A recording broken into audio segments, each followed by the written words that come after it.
ಎಲ್ಲರಿಗೂ ನಮಸ್ಕಾರಗಳು. ಸ್ವಾತಂತ್ರ್ಯ ದಿನಾಚರಣೆ ಭಾಷಣ 2025ರ ಭಾಷಣ ಮಕ್ಕಳಿಗಾಗಿ ವಿಶೇಷ ಭಾಷಣ. ಈ ಭಾಷಣ ಇಷ್ಟ ಆಗಿದ್ದಲ್ಲಿ ವಿಡಿಯೋಕ್ಕೆ ಲೈಕ್ ಮಾಡಿ, ಶೇರ್ ಮಾಡಿ, ಸಬ್ಸ್ಕ್ರೈಬ್ ಮಾಡಿ. ಎಲ್ಲರಿಗೂ ಶುಭ ಮುಂಜಾನೆಯ ನಮಸ್ಕಾರಗಳು. ನಾನು 5ನೆಯ ತರಗತಿ ವಿದ್ಯಾರ್ಥಿ ರಾಜು.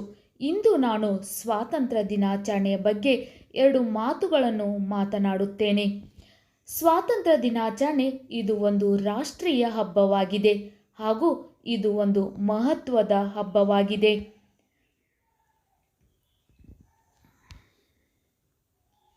1947ರಲ್ಲಿ ಬ್ರಿಟಿಷ್ ಆಳ್ವಿಕೆಯಿಂದ ಆಗಸ್ಟ್ 15ರಂದು ಭಾರತವು ಸ್ವಾತಂತ್ರ್ಯ ಪಡೆಯಿತು ಎಂದು ನಮಗೆ ತಿಳಿದಿದೆ.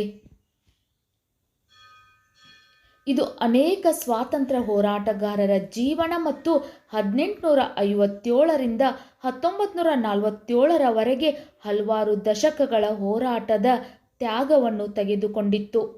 ಭಾರತದ ಮಹಾನ್ ಸ್ವಾತಂತ್ರ್ಯ ಹೋರಾಟಗಾರರು ನೇತಾಜಿ ಸುಭಾಷ್ ಚಂದ್ರ ಬೋಸ್, ಜವಾಹರ್ಲಾಲ್ ನೆಹರು, ಮಹಾತ್ಮ ಗಾಂಧೀಜಿ, ಬಾಲ್ ಗಂಗಾಧರ್ ತಿಲಕ್, ಲಾಲ್ ಲಜಪತ್ ಭಗತ್ ಸಿಂಗ್ ಮುಂತಾದವರು ಭಾರತದ ಸ್ವಾತಂತ್ರ್ಯಕ್ಕಾಗಿ ಪ್ರಯಾಸಪಟ್ಟ ಪ್ರಸಿದ್ಧ ದೇಶಭಕ್ತರು.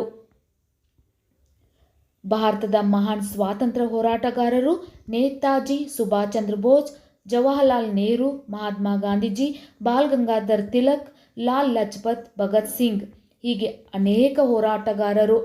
ಭಾರತ ನಮ್ಮ ತಾಯಿ ಇದ್ದಂತೆ ನಾವು ಅದನ್ನು ಕೆಟ್ಟ ಜನರಿಂದ ಅದನ್ನು ಉಳಿಸಲು ಸಿದ್ಧರಾಗಿರಬೇಕು. ಭಾರತ ನಮ್ಮ ತಾಯಿ ಇದ್ದಂತೆ ಅದನ್ನು ನಾವು ಕೆಟ್ಟ ಜನರಿಂದ ಅದನ್ನು ಉಳಿಸಲು ಸಿದ್ಧರಾಗಿರಬೇಕು. ನನಗೆ ಮಾತನಾಡಲು ಅವಕಾಶ ಮಾಡಿಕೊಟ್ಟ ನಿಮ್ಮೆಲ್ಲರಿಗೂ ನನ್ನ ನಮಸ್ಕಾರಗಳನ್ನು ತಿಳಿಸುತ್ತಾ ಈ ಚಿಕ್ಕ ಭಾಷಣ ಮುಗಿಸುತ್ತೇನೆ. ಜೈ ಹಿಂದ್, ಜೈ ಕರ್ನಾಟಕ. ಸ್ವಾತಂತ್ರ್ಯ ದಿನಾಚರಣೆ ಈ ಚಿಕ್ಕ ಭಾಷಣ ನಿಮಗೂ ಕೂಡ ವಿಡಿಯೋ ಇಷ್ಟ ಆಗಿದ್ದಲ್ಲಿ ವಿಡಿಯೋಕ್ಕೆ ಲೈಕ್ ಮಾಡಿ, ಶೇರ್ ಮಾಡಿ, ಸಬ್ಸ್ಕ್ರೈಬ್ ಮಾಡಿ. ಯಾವುದೇ ವಿಡಿಯೋ ಬೇಕಂದ್ರೂ ಕಮೆಂಟ್ ಮೂಲಕ ತಿಳಿಸಿ. Thank you.